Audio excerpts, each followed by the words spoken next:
Waziri Mkuu wa Malaysia Anwar Ibrahim, Rais William Ruto ameshabikia hatua za kimaendeleo zilizopigwa na Malaysia, akibaini kuwa Kenya pia ina uwezo wa kuwa miongoni mwa mataifa yaliyoendelea kupitia miradi na sera za maendeleo kama ilivyofanya Malaysia. James Mwangi anaarifu.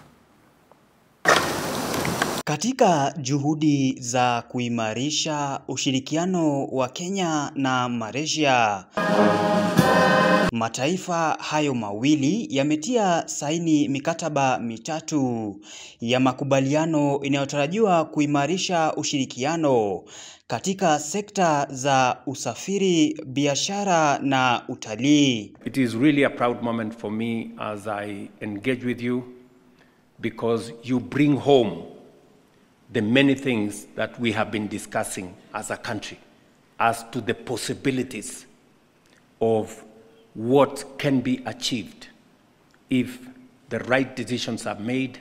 Rais William Ruto ameshabikia ushirikiano huu, akibaini kuwa Kenya itafaidika pakubwa katika kuimarisha sekta za elimu, utafiti na ukuaji wa viwanda, Malaysia ikitarajiwa kuwekeza na kuzikuza sekta hizo.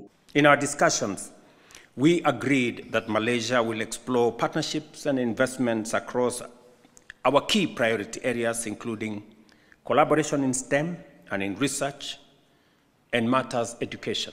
We also agreed to strengthen the semiconductor bilateral relationship as part of Kenya's human capital development and manufacturing, including industrial agenda. Amesisitiza kuwa Kenya ina uwezo wa kuwa miongoni mwa mataifa yaliyoendelea, akipeana mfano na taifa la Malaysia ambapo anasema limepiga hatua kubwa kimaendeleo. Malaysia, which was an agricultural country like Kenya 60 years ago, today has an economy 20 times larger than ours, has an economy that is diversified, has a GDP per capita that is maybe also 20 times higher than ours. And we say this because we believe we can do it the same way your country did it. Waziri Mkuu wa Malaysia Anwar Ibrahim amepongeza juhudi za Rais Ruto za kuliendeleza taifa kwa miradi mbalimbali, ikiwemo ya ujenzi wa nyumba za bei nafuu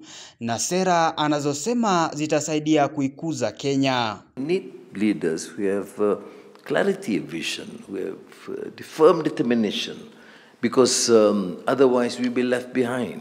I have great belief that Kenya will be one of the stars in Africa. James Mwangi, Undugu TV.